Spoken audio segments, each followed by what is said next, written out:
Vamos lá, galera. Então, estamos falando aqui da URL, falamos do protocolo HTTP. Vamos lá, continuando então, dá uma olhada aí. Então, tá aí, né, o paradigma, o modelo no qual é baseado a internet, que é o cliente-servidor. Vamos para a próxima parte do endereço aí, que é o www. Então, a sigla para World Wide Web. Bem, não há uma tradução literal muito boa para esse termo aí, tá, galera? Não há. Então, World Wide Web, o World é mundo, wide é imenso e Web é teia. São traduções aí, né, literais para as palavras. Então, você vê, mundo imenso de teia. Então, as pessoas traduzem como teia mundial de computadores, né? Uma tradução livre, totalmente aberta aí. Bem, o que eu quero enfatizar aqui não é a tradução, né? E sim que essa sigla não se refere a um protocolo. Isso é importante, tá? É simplesmente, meramente uma sigla. Você vê que alguns sites não tem o www, né? Ou tem o www2, então não há, né, uma estrutura para isso aí fixa, pois não é um protocolo. Bacana? Vamos embora. A próxima parte aqui vai ser o nosso domínio. Então, uma coisa que antes de passar o domínio, galera, uma coisa que eu pergunto em sala e muita gente não sabe.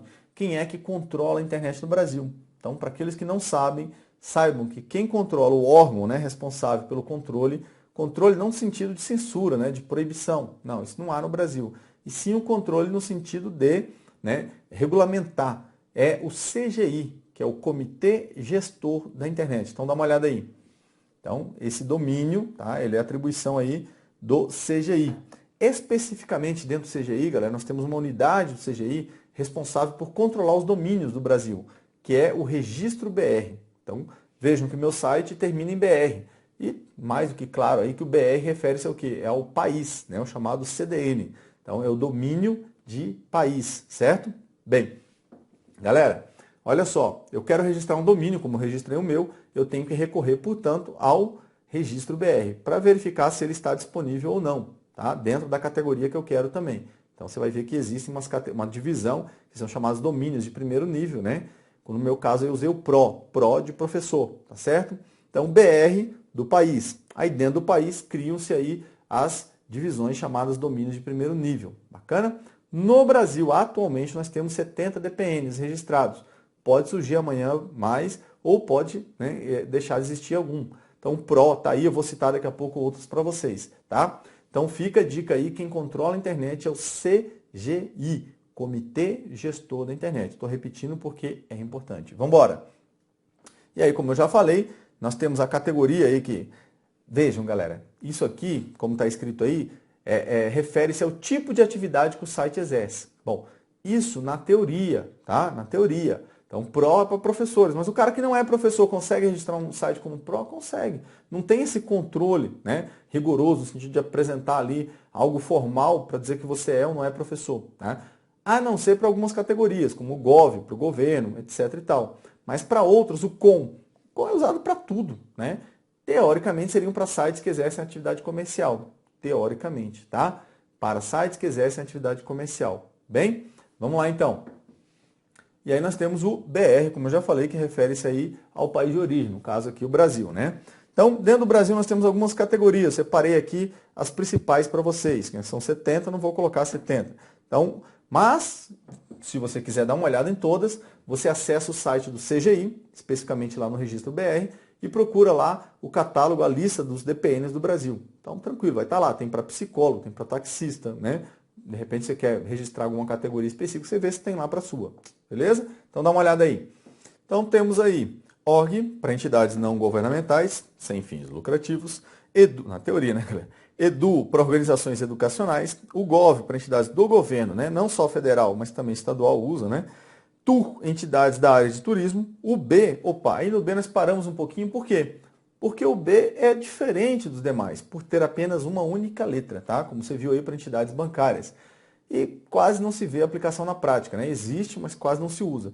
O Banco do Brasil, se você quiser testar, eu sei que funciona, bb.b.br, direciona para o site do Banco do Brasil, tá? Então, foi implementado aí com a ideia de que todos os bancos fizessem parte do B. Então, qualquer banco, Caixa, que hoje é Gov, né, viria para o B, e todos os demais bancos aí. Na prática, eu já falei, né, não se aplica. Mas fica a dica aí que é o único até agora com uma única letra, tá? Então, vamos lá. E temos também o JUS, para entidades do Poder Judiciário.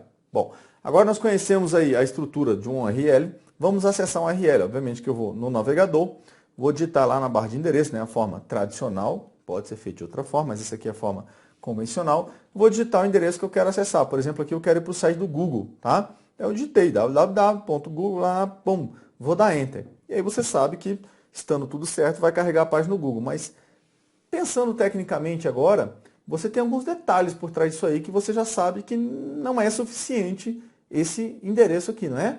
Então vamos lá, vamos pensar um pouquinho. Olha na imagem. Bom, eu quero sair lá do meu computador e chegar lá no site do Google, está marcado aí para vocês aí, tá? Óbvio que o Google tem vários servidores espalhados aí pelo mundo, tá? Bem, mas eu quero chegar a um servidor do Google.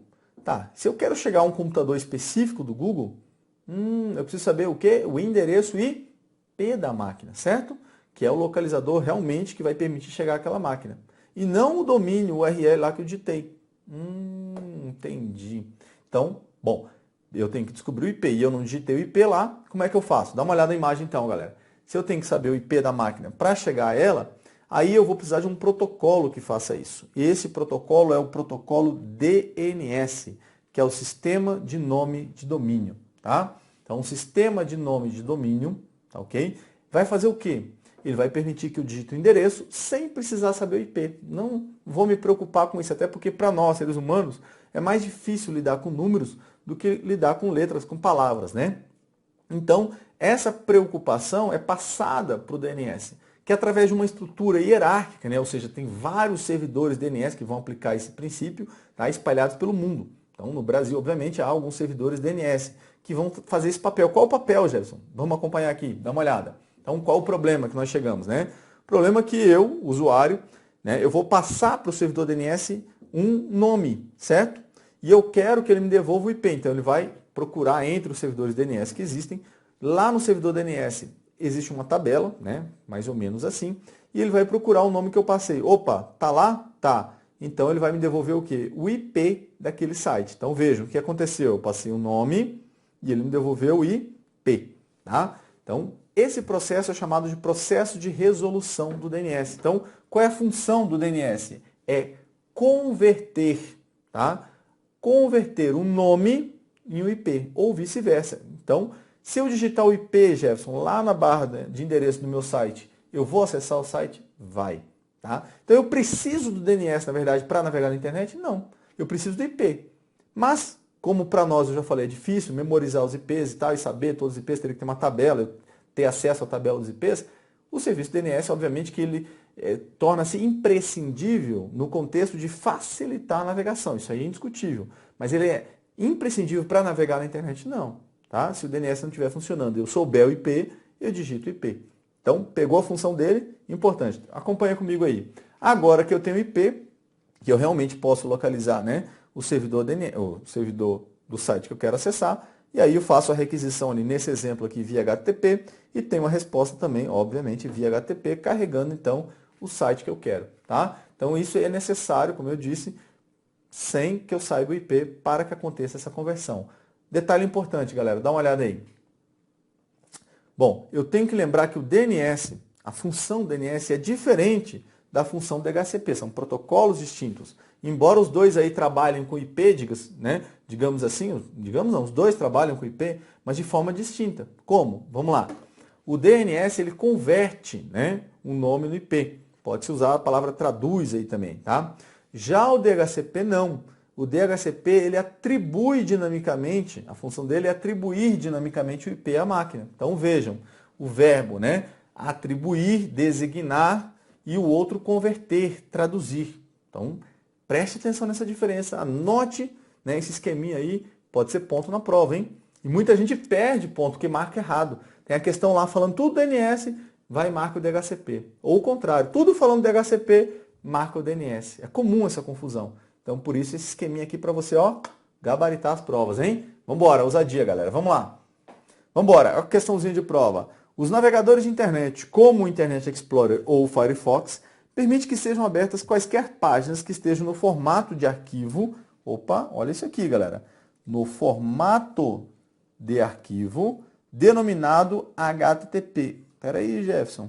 É aquele momento que muitos começam a imaginar. Espera aí, HTTP é um formato de um arquivo. Não. O que eu falei para vocês, galera? HTTP é um protocolo.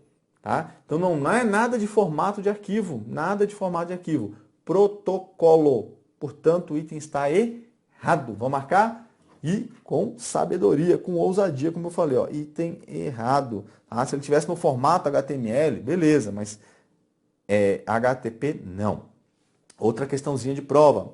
A conexão entre computadores por meio de internet ou intranet, falaremos depois, não é o caso agora, é feita pela utilização de endereços conhecidos como endereço IP, para que os usuários não precisem utilizar números, e sim nomes, como por exemplo, www.seuendereço.com.br. Servidores especiais são estrategicamente distribuídos e convertem, olha aqui que eu queria, ó, só para matar, ó, convertem os nomes nos respectivos endereços IPs. Bom, então vejam que não tem atribuir, designar, é converter. Vamos lá? Vamos dar uma olhada? Quem faz a conversão, galera? É o FTP? Não. É o DDoS? Não. É o TCP/IP? Não. É o HTTP? Não. Então aqui ele facilitou, né, um pouco, porque geralmente nessas questões eles colocam o DHCP como opção. Aqui não. Então, é óbvio, teria que conhecer o DNS de qualquer jeito? Sim, com certeza, né? E não dá o vacilo aí de marcar uma opção totalmente errada, beleza? Vamos embora. Vamos lá então, nós falamos aí de navegação. Dentro da navegação, galera, nós temos a navegação segura. Bom, então veja só, que fique bem claro. Até agora, eu estava navegando, acessando páginas, tal, feliz da vida, usando o protocolo HTTP, correto? Beleza. Navego, mas sem segurança. Fique claro. Então, quando eu acesso um site lá na barra de endereço, eu visualizo HTTP, não tem seguro, não tem segurança, tá? Não estou seguro. Isso que eu queria falar. Não estou seguro, beleza? E já dizia a música antiga, né? Eu sei, é da minha época. Você precisa de alguém que te dê segurança, senão você dança. Se você não conhece a música, pesquisa aí no Google Engenheiros do Havaí, beleza? O nome da música eu nem sei qual é, mas coloca esse trecho aí que você vai encontrar. Galera, então nós precisamos de alguém que dê segurança. Eu quero navegar com segurança. Qual segurança que eu vou ter? Como eu vou ter essa segurança? Vamos conhecer? Vai! Então, agora eu vou usar o protocolo HTTPS, tá? Então vejam que ele é o protocolo HTTP. Você vê que já sei o HTTP com Szinho no final. Bom, na nomenclatura mas para que esse S seja acrescido, eu vou ter que ter a união com o HTTP de um outro protocolo. Então, olha só, não é simplesmente o HTTP com S que ele vai ficar seguro, não. É como se eu vestisse, por exemplo, um colete da polícia, eu estou seguro. Na verdade, isso não dá segurança nenhuma, né? Mas como se eu colocasse um colete da polícia e pudesse sair para qualquer lugar que eu estaria seguro. Não. Vem comigo, vamos entender então a parada. Quando meus dados trafegam da internet, galera, eles estão sujeitos, como a internet é uma rede pública, né? Eles estão sujeitos à interceptação. Então, um homem mau, né, pode interceptar. Isso eu estou falando na rede, não diretamente no meu computador, que também pode acontecer, óbvio, né? Mas eu estou falando, eles estão trafegando na rede. É como se eu estivesse falando, uma analogia, tá? Ao celular, um celular ali na rua. Então, todas as pessoas que estão à minha volta vão estar ouvindo minha conversa e vão entender. Saca 10 mil reais aí. Estou indo no banco sacar 10 mil reais. Aí, de repente, um bandido passou, ouviu o quê? Opa, já vou fazer esse cara aí, né? Vou assaltar ele, certo? Mas se eu estou falando em código, não, tranquilo. Eu vou lavar as panelas. Quantas panelas? São 10. Aí eu uso um código para 1000, né? São 10 panelas para lavar? Tá, então 10 quilos de panela, então o quilo é 1000. Então 10 mil reais. Né?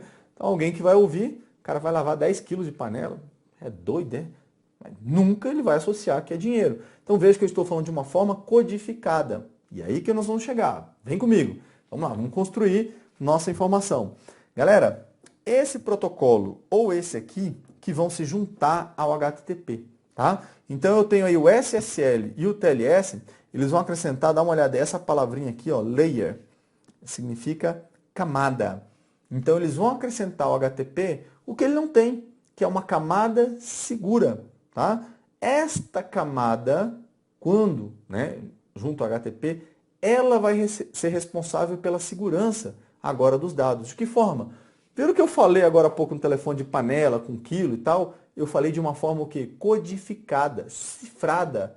Eu estava criptografando a minha conversa. Bacana? Então, eis a ferramenta que entra em ação. A criptografia, o SSL e o TLS, tá? Eles vão criptografar os dados, vão codificá-los. Dá uma olhada aí, vou usar um exemplo aqui bem lúdico, né? Dá uma olhada aí.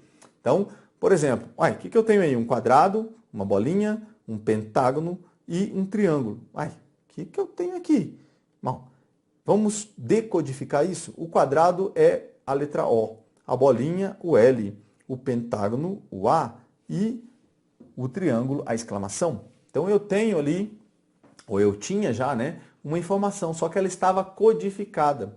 Agora você conhece os códigos, você é capaz de decodificar, ou seja, dá uma olhada aí.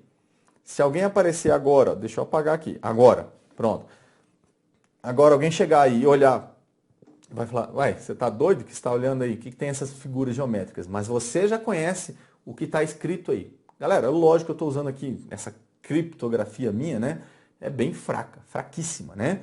Mas é só para exemplificar, para que você entenda que as minhas informações agora, se forem interceptadas por alguém na internet, a pessoa não vai compreender. Elas vão estar codificadas. Deve ser impossível descriptografar? Não, não é impossível, mas é muito difícil. Quase impossível às vezes, tá? Então, vamos lá. Aqui uma imagem que eu peguei, deixa eu avançar aqui. Ó, eu peguei lá do CERT-BR, que é um dos órgãos também lá do CGI, tá? O CERT-BR, nós falaremos muito do CERT-BR lá na frente, dentro da parte de ameaças, mas já aqui, né, da parte de segurança, já faz parte. O CERT-BR é o Centro de Estudos, Resposta e Tratamento de Incidentes de Segurança na Internet no Brasil. Cansa só de falar a sigla, né, galera? Então, pegou aí Centro de Estudos, Resposta e Tratamento de Incidentes de Segurança da Internet no Brasil. Trata da parte de segurança das redes brasileiras, tá ok? Então, aqui esse exemplo, dá uma olhada na imagem aí, ele mostra, né, um exemplo de criptografia. Então, tem as informações aqui, ó, desse lado aqui, do lado esquerdo, passando por uma máquina, fazendo analogia aí, né? E saindo do outro lado aí, criptografadas, tá? Codificadas. Então, isso é criptografia. Criptos vem do grego, significa esconder. Lógico que não se escreve assim como nós escrevemos, né? E grafém vem do grego, significa escrita, né? Grafia.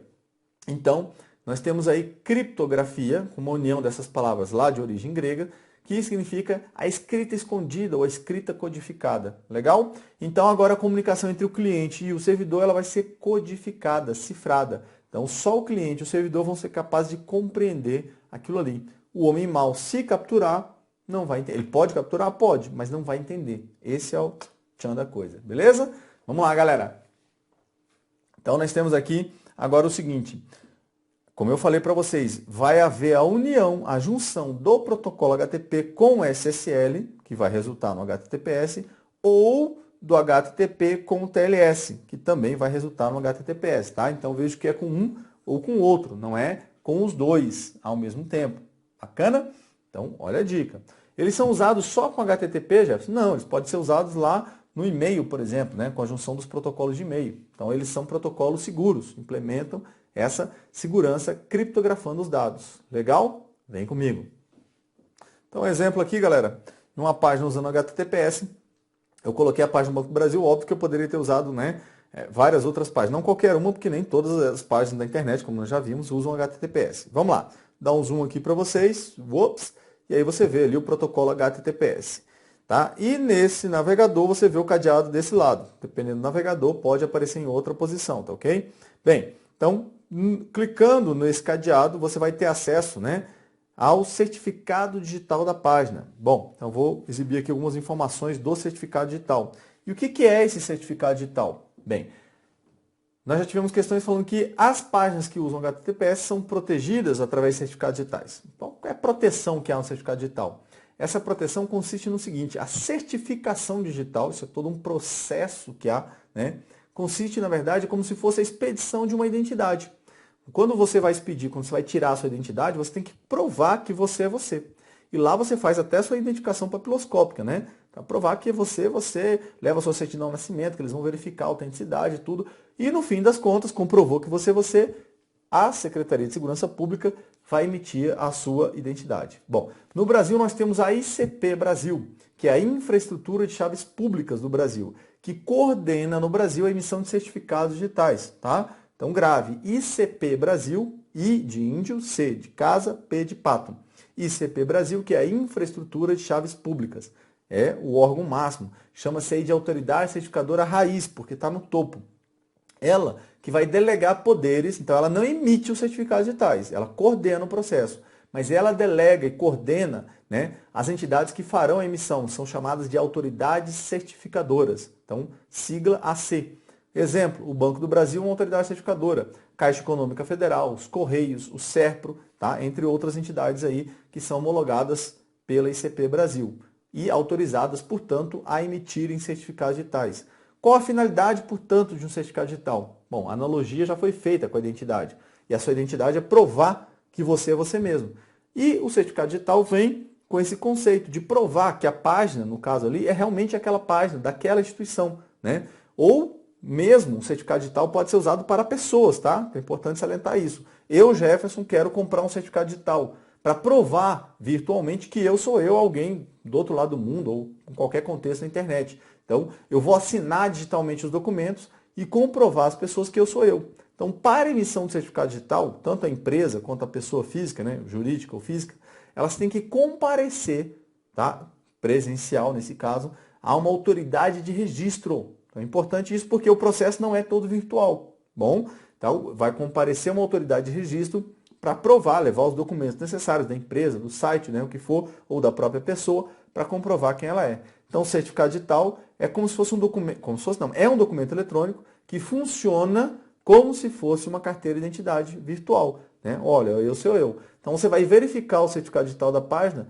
para comprovar. Você pode olhar aí que ele tem uma validade, se ele está na validade, né? Se realmente é da empresa que eu queria acessar, porque às vezes nem tem certificado digital. Então, já é um princípio aí, um indício de fraude, tá? Ou se ele está vencido, cautela. Tá ok? Quando você acessa um site que tem HTTP, você vai fazer compras, coisas do tipo, mas é o tipo da coisa que quem olha, né, galera? Confessamos, né? Quem olha, mas você já sabe dos detalhes, beleza? Então vamos lá. Dá uma olhadinha numa questão aqui. Uma conexão segura deve ser utilizada quando dados sensíveis são transmitidos em operações realizadas em sites de internet banking e de comércio eletrônico. Nesse tipo de conexão, há uma troca criptografada de informações entre um site e um navegador. Para ajudar a garantir que uma transação seja segura, deve-se verificar se o endereço web começa com o prefixo HTTPS. Nessa conexão, o protocolo de criptografia, olha que interessante, galera. Então, quando eu tenho HTTPS, o protocolo de criptografia, né, deixa eu marcar direito aqui, de criptografia utilizado é, bom, então ele falou todo o princípio do HTTPS, né, que está ali envolvido, e ele quer saber quem é que dá essa segurança ao HTTPS. Viu que nós falamos? Vamos procurar lá então, nas opções? Vem comigo. Eu fico emocionado, galera, por isso que eu fico rindo, tá? Ó, SSL. Opa, já achei o cara aqui, ó. SOAP não é RSA, não é SH, não é SAP, não é, tá? Jefferson, poderia ter o TLS aí? Não, porque anularia a questão. Seriam duas opções corretas, porque pode ser o SSL ou o TLS, a não ser que na mesma opção tivesse SSL ou TLS. Aí teria que falar os protocolos, né? Então, só para esclarecer. Bacana? Vamos embora. Realizar uma navegação de forma segura na internet é fundamental para preservar o bom funcionamento do sistema computacional e as informações sigilosas. Quando se requer segurança, utiliza-se, na navegação, protocolo mais seguro identificado por um cadeado na barra de endereços do navegador. Nesse caso, então, o que acontece aí? A verificação da existência de vírus na página web acessada? Não há, né, galera? Apenas usuários cadastrados na página web têm acesso? Não. Os arquivos acessados requerem senha para abrir? Também não. A troca de dados entre o navegador e o servidor é criptografada. Yes! Então, o HTTPS vai criptografar graças aí à ação do SSL ou do TLS. Lindo, né, galera? Vamos lá. E a letra E, portanto, espera-se que esteja errada, né? Apenas navegadores certificados serão utilizáveis? Não. Então, letra D de dado é a nossa resposta correta. Vamos embora. Os protocolos TLS, Transport Layer Security, e SSL, Secure Socket Layer, possuem propriedades criptográficas. Possuem, galera? Yes, possuem. Que permitem assegurar a confidencialidade e a integridade da comunicação. Certo? Bom, fala um pouquinho, Jefferson, de confidencialidade e integridade para que eu entenda esse princípio aí, ou esses princípios, sem problema. Esses são fundamentos, né? usados dentro da segurança da informação, chamados de pilares da segurança da informação. Compõem, portanto, os pilares, né? São 2 deles. Confidencialidade. Quando que algo é confidencial? Vamos lá. Quando eu criptografo alguma coisa, somente pessoas autorizadas terão acesso àquilo. Não é isso? Isso, portanto, é algo confidencial. Somente pessoas autorizadas acesso. Lembra do exemplo onde eu falei que o homem mau interceptaria os dados, mas ele não conseguiria utilizá-los, tá? Não conseguiria utilizá-los, beleza? Bom, algo, portanto, confidencial. O que é algo íntegro? Integridade é a garantia de que aquela informação não seja modificada por pessoas não autorizadas. Então, quando eu tenho dados que não estão criptografados, eles podem ser acessados e manipulados por pessoas não autorizadas. Bom, agora eles podem ser até acessados, podem até interceptar os dados, pode até ouvir minha conversa, mas não vai conseguir utilizar, não vai conseguir modificar a minha conversa, né? Porque não vai entender. Então, vai manter a integridade? Vai garantir, portanto, a confidencialidade e a integridade dos dados. Item perfeitamente correto, beleza? Vamos lá? E agora nós saímos da navegação segura e vamos aqui para o próximo tópico, onde nós vamos falar de Cloud Computing. E aí a coisa começa a esquentar, né? Em bom sentido, porque cai muito em prova. Lógico que navegação também cai demais, tá? Mas Cloud Computing é mais recente, digamos assim, tá? Tá na moda, então muitas questões aí. Bom, e aí vai ficar aquele suspense igual a novela no próximo bloco, beleza, galera? Até daqui a pouco.